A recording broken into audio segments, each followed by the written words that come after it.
Twelve के economics के बच्चों को मैं सिलेबस में लिखवा दिया था और वो पहला चैप्टर जो है, सिलेबस तो आप सभी बच्चे लिख लिए होंगे, तो उसमें जो पहला चैप्टर है वह पहला चैप्टर 4 मार्क्स का है, जिसमें कि आप लोग नोटबुक कॉपी लेकर के बैठिएगा। तो 4 मार्क्स का जो पहला चैप्टर है उसमें एक क्वेश्चन 1 मार्क्स का आएगा और एक क्वेश्चन 3 मार्क्स का आएगा। एक क्वेश्चन 1 मार्क्स का और एक क्वेश्चन 3 मार्क्स का। तो ये चैप्टर जो परिचय चैप्टर है उसको हम आज से शुरू करते हैं। तो बच्चों, आपको हम बता देना चाहते हैं कि इकोनॉमिक्स यानी कि अर्थशास्त्र, अर्थ का मतलब होता है धन, शास्त्र का मतलब होता है पढ़ाई अध्ययन, अर्थात पैसे का पढ़ाई है, ये धन का पढ़ाई है। और पैसा जो है कहाँ से आता है? तो बाजार से। आज दुनिया एक बाजार है, तो यानी कि पूरा बाजार की पढ़ाई, बाजार को ही बार बार करके पढ़ा गया है। तो पैसे की पढ़ाई कब से शुरू हुई ये भी देखना है। तो बच्चों, आप लोगों को पता होगा, नहीं पता होगा तो यूट्यूब में भी या फिर गूगल वगैरह में सर्च कर सकते हैं कि इस दुनिया में सबसे पहले जो विषय आया वह मैथ था, यानी कि गणित। और सबसे अंतिम में जो विषय आया वो था अर्थशास्त्र। तो कहने का तात्पर्य ये है कि आप जो हैं अर्थशास्त्र पढ़ रहे हैं तो इसकी इतिहास का पता होना चाहिए कि इसका कैसे कैसे जन्म हुआ और क्यों जन्म हुआ। तो सबसे पहले उस युग की बात करेंगे जब आप लोग को ये भी पता होगा कि सबसे प्राचीन सभ्यता संस्कृति अगर कोई है तो सनातन धर्म का सभ्यता संस्कृति है, हिंदू सभ्यता संस्कृति है। जब भारत में जिस समय लोग वेद पुराण की रचना कर रहे थे और एक से एक माइंडेड लोग थे, उस समय में विश्व के अन्य क्षेत्र में लोग जो थे वह जंगली जीवन गुजारते थे। और ऐसे समय में यहाँ पर लोग पढ़ाई लिखाई कर रहे थे और वस्त्र धारण करते थे, अच्छे सभ्य लोग थे। तो वो जो युग था वो ब्राह्मण युग था। ब्राह्मण का मतलब यहाँ पर एक खास जाति से नहीं है। आप हिंदी टू हिंदी एक डिक्शनरी आती है, इसमें ब्राह्मण शब्द का अर्थ निकालिएगा तो ब्राह्मण का मतलब होता है तेज दिमाग।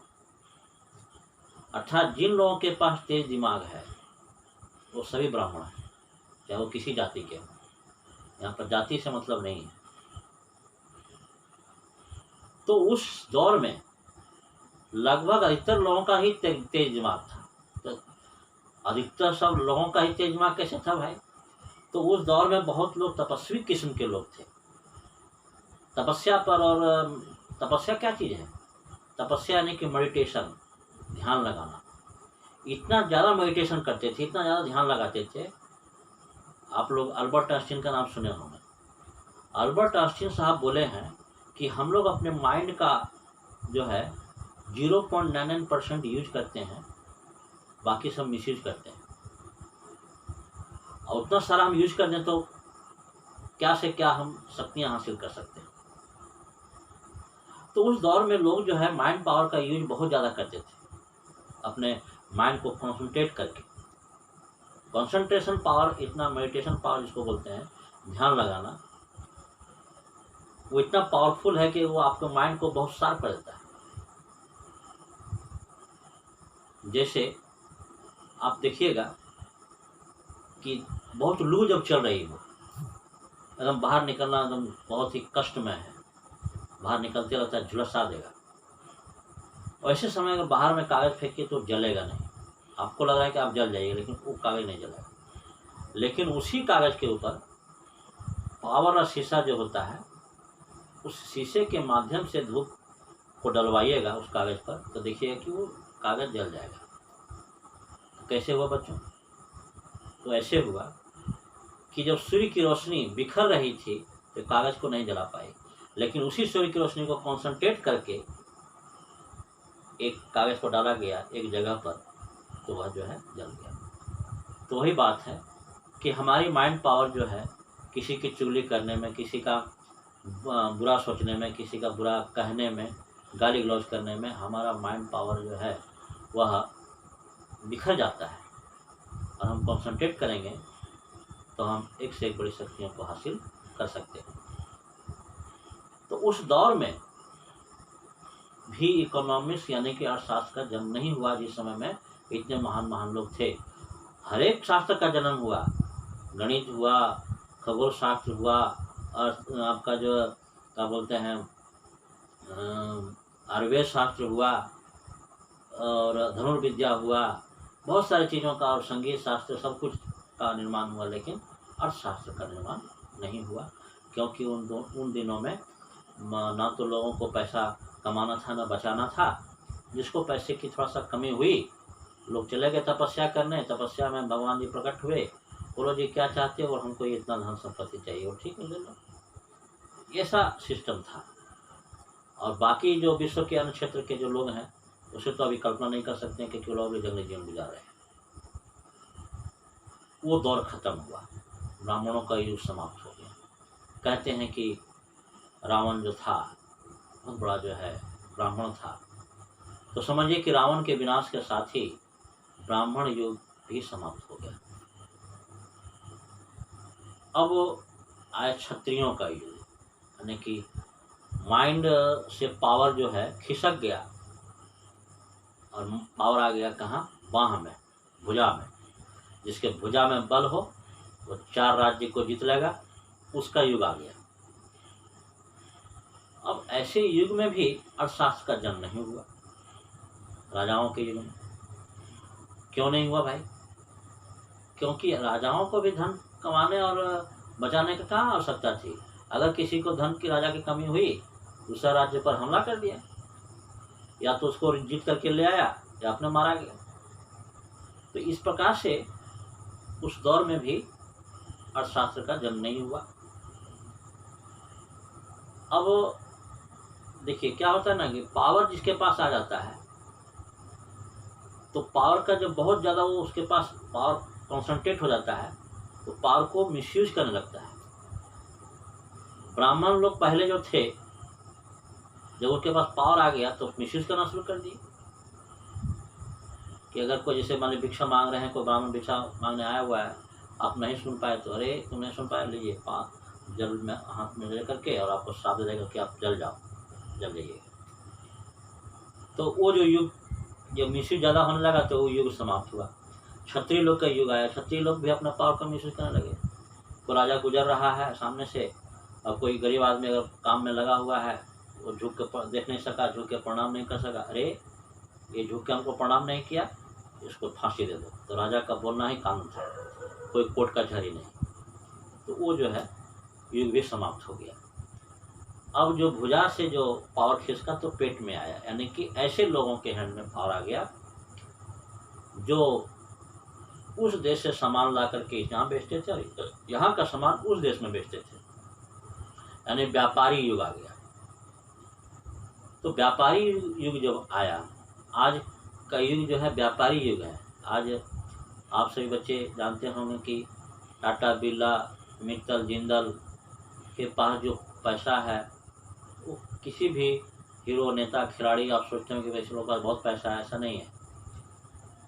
हाँ, इन लोग का नाम है, उन लोग का नाम नहीं है। ऐसे ऐसे जैसे जो बहुत ज़्यादा अरबों खरबों में जो खेलते हैं, उन लोगों का एक नाम हुआ है। लेकिन ऐसे भी लोग व्यापारी लोग हैं जिसका अब जैसे गो एयर जो आपका एयर इंडिया चलता है, गो एयर चलता है, इसका जो मालिक है कोई नहीं जानता है कौन है भाई, लेकिन वो भी करोड़पति अरबपति है। तो वो कहने का तात्पर्य ये हुआ कि आज व्यापारियों का युग है। तो जब व्यापारी युग शुरू हुआ उस समय भी अर्थशास्त्र का जन्म नहीं हुआ, क्योंकि उस समय क्या था, वस्तु विनिमय प्रणाली, बार्टर सिस्टम इंग्लिश में कहते हैं, कि वस्तु के बदले में वस्तु लेन देन करना, यानी कि पैसा था नहीं, पैसा मतलब पैसा का बात ही नहीं था। वस्तु हमको आपको चाहिए चावल, तो मेरा दाल आप ले लीजिए, चावल हमको दे दीजिए, इस प्रकार से सिस्टम था। लेकिन इस जो प्रणाली थी, यह प्रणाली में बहुत सारे दोष थे, बहुत सारे प्रॉब्लम थे इस प्रणाली में। प्रॉब्लम सबसे पहला ये था कि दोहरे संयोग का अभाव था। दोहरे संयोग का अभाव का मतलब हुआ कि अगर मान के चलिए कि हमको आपका चावल चाहिए लेकिन मेरा दाल आपको नहीं चाहिए, तो फिर लेन देन कैसे होगा, ये एक संयोग का अभाव था। अब मान के चलिए कि आपको घर लेना है पटना में और वस्तु विनिमय प्रणाली चल रहा है, अभी पैसा नहीं आया मान के चलिए, तो आपको क्या करना पड़ेगा कि कोई एक ऐसा आदमी ढूंढना पड़ेगा पटना जा कर के जो आपका हजारीबाग का घर ले सके, तभी तो आप उसका घर पटना में लीजिएगा। अब एक तो बहुत दिक्कत से मिला 3-4 महीना घूमते घामते एगो मिला, और मिला तो भी आया, आपका घर देख रहा है, बोलता है कि आप कहाँ घर दिखा रहे हैं, हमको चाहिए था मार्केट तरफ, ही आप खेत तरफ दिखा रहे हैं, या आप ही उसका घर देखने गए तो आपको पसंद नहीं है, यानी कि दोहरे संयोग का अभाव था। दूसरा प्रॉब्लम क्या था कि एक जगह से दूसरे जगह ले जाने में दिक्कत था। अब मान के चलिए कि अगर आपको पटना में घर चाहिए था, आपको नहीं मिल पाया, तो उठाइए ईटा पत्थर, घर का सारा सामान जो है सब ला दिए बैलगाड़ी पर, जब बैलगाड़ी चलता था, ले जाइए पटना में जहाँ आपको घर बनाना। अब नदी में पानी है, पुल भी नहीं है, आपको लगा कि पार हो जाएंगे। अब जैसे बीच नदी में पहुँचे, पानी ज़्यादा आ गया, आप भी बह गए, बैलगाड़ी बह गया, सब सामान बह गया। वो सिस्टम उस समय था। अभी तो क्या है कि एटीएम अपना कार्ड पॉकेट में रखिए, जाके विदेश में चल जाइए, वहाँ से निकालिए पैसा और अपना काम कीजिए। तो ये प्रॉब्लम था। और क्या प्रॉब्लम था, संतुष्टि का अभाव था। अब जैसे कि मान के चलिए कि कोई बढ़ी आपके लिए आपके घर में आकर के हर ठोक दिया, हर चलते हो जानते होंगे हर चलाना, और आप उसको जो है एक पहला चलता था, आप लोग जानते होंगे, एक सराही पहला धान आप उसको दिए, तो आपको भी मन लगता था कि अरे 1 घंटा तो ठोकने के लगता है कि धनवा ज़्यादा दे दिए, और उसको भी लगता था कि अरे हम 1 घंटा ठोके धनवा इतने मिला, लेकिन संजोग नहीं था। अभी आप मान के चलिए कि अगर एक पेन लेते हैं 5 रुपया का, तो आपको भी संतुष्टि होता है कि हाँ 5 रुपया कलम है, और उसको भी लगता है कि हाँ 5 रुपया कलम है, एक संतुष्टि है। लेकिन पहले ऐसा नहीं था। उसके बाद कर्जा नहीं ले पाते थे। जैसे मान के चलिए कि अगर आप कर्जा लिए हैं किसी से, बैल लाए हैं उसका, अब बैल लाए हैं तो कर्जा में होता क्या कि आपको इंटरेस्ट भी देना पड़ता है, ब्याज। तो अभी है कि पैसा लाए हैं, अगर 1 लाख रुपया उठाए हैं, तो जब तक 1 लाख नहीं देते हैं तो सैकड़ा के हिसाब से जो जोड़ेगा, 5 का जोड़े या 10 का जोड़े, तो अगर 5 का जोड़ रहा है तो 55,000 देते जाइए, जब तक आप 1 लाख नहीं देते हैं। तो अभी कोई इतना विवाद की विषय नहीं बनता है। लेकिन अगर मान लीजिए उस ज़माने में अगर आप बैल लाए हैं, तो जब तक बैल नहीं उठा रहे हैं तो घर का हड़िया बर्तन डेगची देते रहिए, सब कुछ एक विवाद का विषय वस्तु बन जाता था। इतने सारे प्रॉब्लम। अच्छा, एक और प्रॉब्लम क्या था, जमा नहीं कर सकते थे। जैसे मान के चले कि इस वर्ष आपका धान बहुत ज़्यादा हो गया, तो आप इस वर्ष जो है कि धान दे करके अपना हल ठोकवा लिए, धान दे करके बाल दाढ़ी बना लिए, धान दे करके आप कपड़ा सिलवा लिए, और धान को जमा कर दिए कि अगले आने वाला साल में अगर कहीं नहीं हुआ तो यही काम करेगा, जमा करके रखे। आने वाला साल में वास्तव में नहीं हुआ धान, तो जो धान आप जमा करके रखे थे चले निकालने, उसको निकालते हैं। निकालने गए तो पता चला कि पूरा सड़ गया, पिया खा गया, कोई काम का नहीं। तो रहिए, इस बार आपका हल नहीं ठोकाएगा, बाल दाढ़ी बढ़ले रहेगा, कपड़ा फटने पहनिए। तो ये जमा करने का सिस्टम जो है कि भी नहीं था उस समय में, और था भी तो दिक्कत वाला था। इसीलिए इन सारी समस्याओं को देखते हुए आवश्यकता आविष्कार की जननी होती है। Necessity is the mother of discovery. तो ये सारे समस्याओं को देखते हुए आने वाला समय में मुद्रा का जन्म हुआ। और मुद्रा का जन्म किस वर्ष हुआ, इस पर जो है सारे अर्थशास्त्री लोग एक मत में नहीं हैं, लेकिन सभी लोग इस बात को मानते हैं कि मुद्रा का क्रमिक विकास हुआ है। क्रमिक विकास का मतलब कि क्रम के साथ विकास हुआ। जैसे कि एक ज़माने में हवाई जहाज, आज जैसा हवाई जहाज देखते हैं वैसा नहीं था, विकास होते होते आज ऐसा हुआ, उसी प्रकार से हुआ है।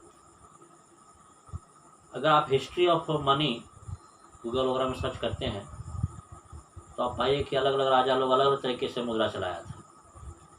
कोई राजा जो है पत्ता का मुद्रा चलाया, तो कोई लेदर का मुद्रा चलाया, कोई खैनी का मुद्रा चलाया कि खैनी दे दीजिए, आपका घर खरीद ले लीजिए उसका।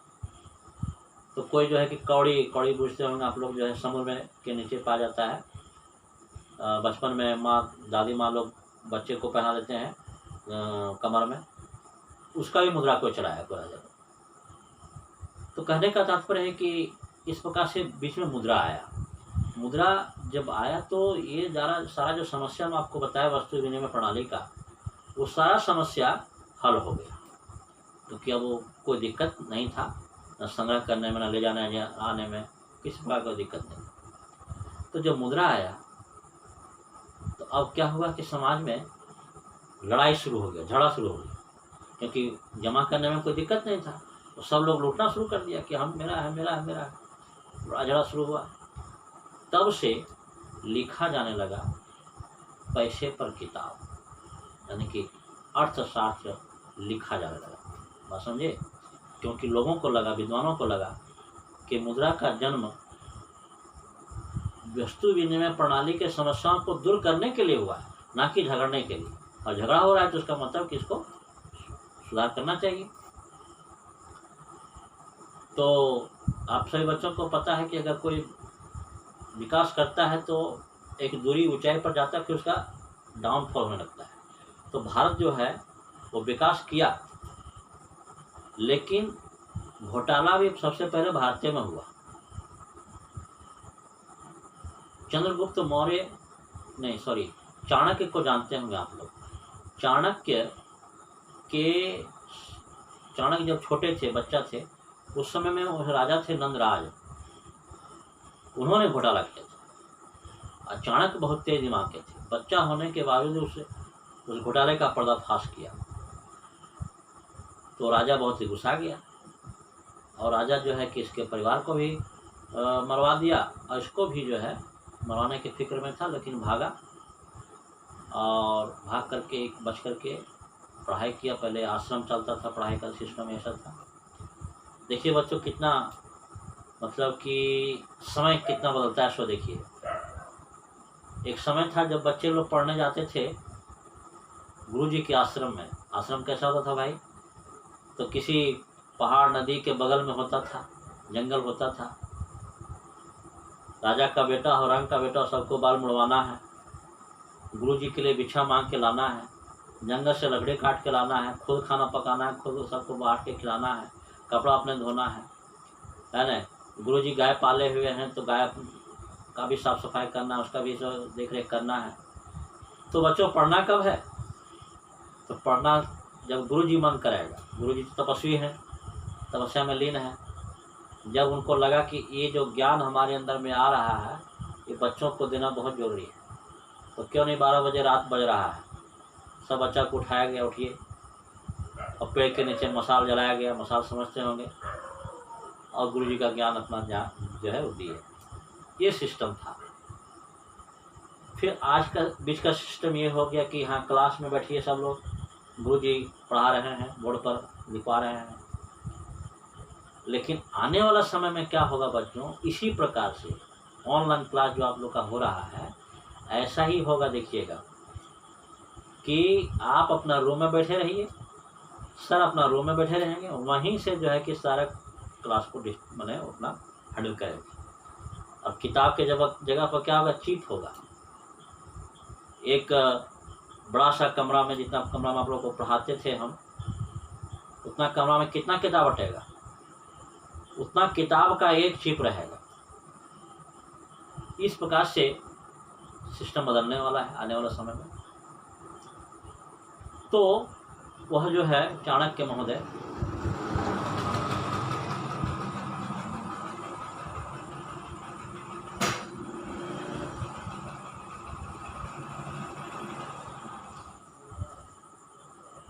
जो चाणक्य महोदय थे, वह आश्रम में पढ़े और फिर जो है पढ़ करके और बहुत बड़े विद्वान बने। और उन्होंने ही सबसे पहले किताब लिखा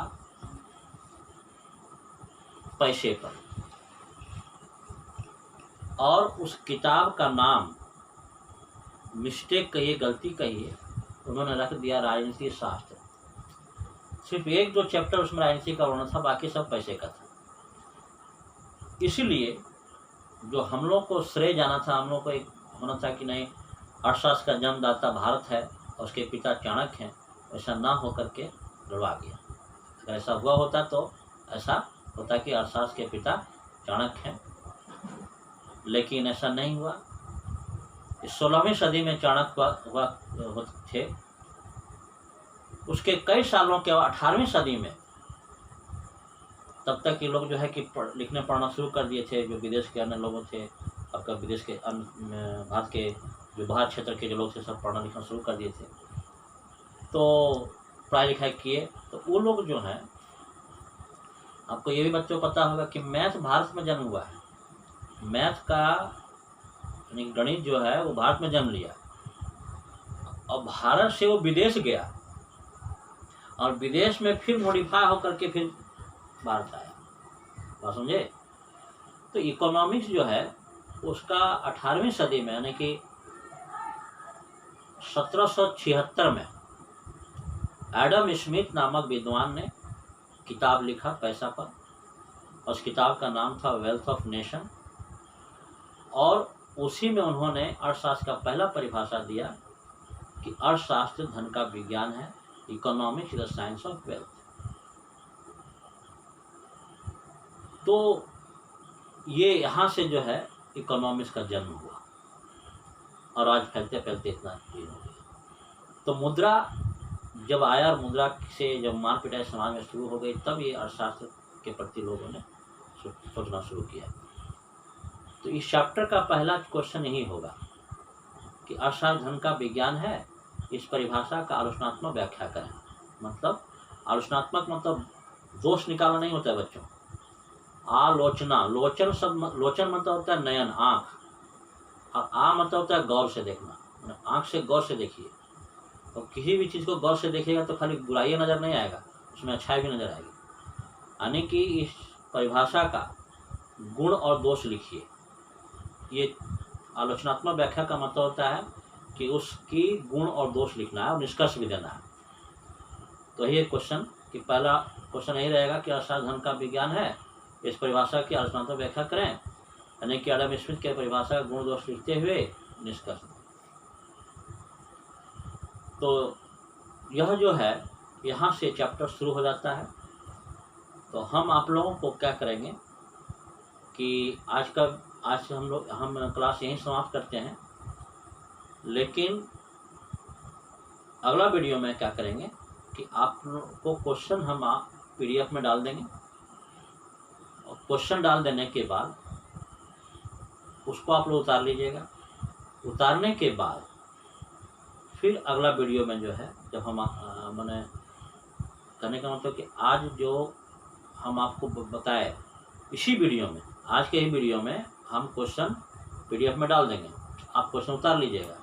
उतारने के बाद कल का जो वीडियो बनेगा या परसों जब हमको फुर्सत मिलेगा हम बना देंगे, उसमें सारा क्वेश्चन को हम पढ़ते जाएंगे, समझाते जाएंगे, पढ़ते जाएंगे, समझाते जाएंगे। समझ गए बच्चों? धन्यवाद।